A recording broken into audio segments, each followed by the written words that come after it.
Hi అండి అందరికీ. Welcome to Teju Murari 8315 vlogs. ఈరోజు వీడియోలో నేను కాలీఫ్లవర్ 65 అనేది ఎలా తయారు చేసుకోవాలో చూపిస్తున్నాను. దానికోసం ఒక కాలీఫ్లవర్ అనేది తీసుకొని ఇలా కొంచెం చిన్న చిన్న పీసెస్ లాగా కట్ చేసి పెట్టుకోవాలి. దీంట్లో ఎక్కువగా మనకు గ్రీన్ కలర్ ఇన్సెక్ట్స్ అనేవి ఉంటాయి కాబట్టి అవన్నీ ఒకసారి చెక్ చేసుకొని మొత్తం క్లీన్‌గా పీసెస్ లాగా కట్ చేసుకోవాలి. పీసెస్ లాగా కట్ చేసుకున్న తర్వాత మనము ఒక 2, 3 టైమ్స్ వాటర్‌తో ఇలా బాగా క్లీన్ చేసేసుకోవాలండి.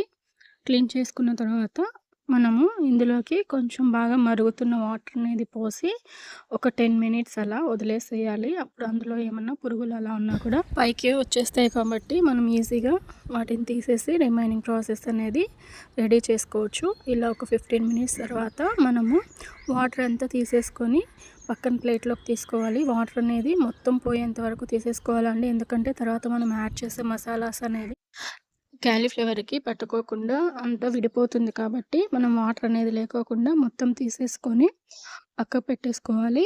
ఇప్పుడు మనం మ్యారినేషన్‌కి కావాల్సిన ఇంగ్రీడియెంట్స్ అన్నీ యాడ్ చేద్దాము. సాల్ట్ అనేది ఒక 1 టేబుల్ స్పూన్ అంతా యాడ్ చేసుకోవాలి.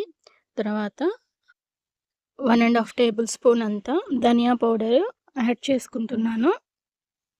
కారపొడి 1 ½ టేబుల్ స్పూన్ అంతా యాడ్ చేస్తున్నాను. కారం ఎక్కువ తినేవాళ్ళు ఇంకొద్దిగా యాడ్ చేసుకోవచ్చు.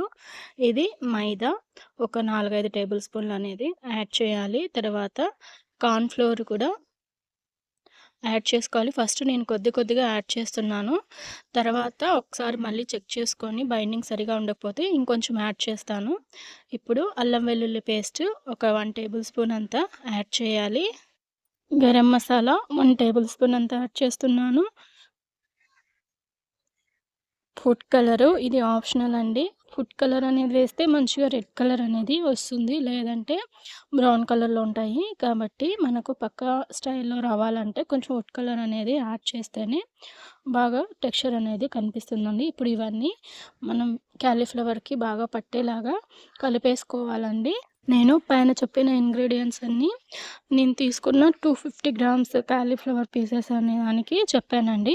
ఇవన్నీ కలిపి పక్కన పెట్టుకున్న తర్వాత పాన్ పెట్టుకొని మన డీప్ ఫ్రై సరిపోయేంత ఆయిల్ అనేది యాడ్ చేసుకోవాలి. ఆయిల్ హీట్ అయిందా లేదా అని ఒకసారి మనం చెక్ చేసుకున్న తర్వాత మనం మ్యారినేట్ చేసి పెట్టుకున్న కాలీఫ్లవర్ పీసెస్ అన్నీ యాడ్ చేసేసుకొని ఫ్రై చేసుకోవాలి. మంటని లో ఫ్లేమ్‌లోనే పెట్టుకోవాలండి. హై ఫ్లేమ్‌లో పెడితే పైన కుక్ అయ్యి లోపల పచ్చిగా ఉంటాయి. కాబట్టి మంట అనేది లో ఫ్లేమ్‌లో పెట్టుకొని ఫ్రై చేసుకోవాలి. అప్పుడే క్రిస్పీగా వస్తాయి. ఎప్పుడు మనము కాలీఫ్లవర్ 65 అంటే క్రిస్పీగానే ఉండాలండి. సాఫ్ట్‌గా ఉండకూడదు. సో, ఇలా ఒక 10 మినిట్స్ అలా లో ఫ్లేమ్‌లో మనము ఫ్రై చేసిన తర్వాత రెడీ అయిపోతాయండి. పెళ్ళిళ్ళలో, క్యాటరింగ్స్‌లో ఈ కాలీఫ్లవర్ 65 అనేది ఎక్కువగా పెడుతూ ఉంటారు కదా!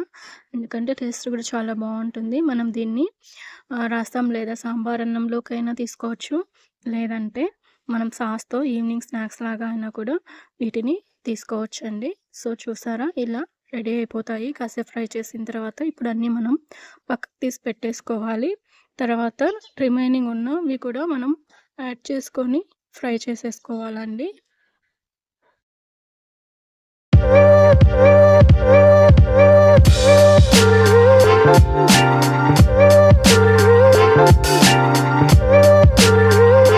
చూసారా ఎంత పక్కాగా రెడ్ కలర్‌తో క్రిస్పీగా కాలీఫ్లవర్ 65 అనేది రెడీ అయిపోయింది. ఈ వీడియో మీకు నచ్చితే గనక నా వీడియోని లైక్ చేసి షేర్ చేయండి. అలాగే కామెంట్ చేయండి. మరియు నా ఛానల్ తేజు మురారి 8315 వ్లాగ్స్‌ని అందరూ తప్పకుండా సబ్స్క్రైబ్ చేసుకొని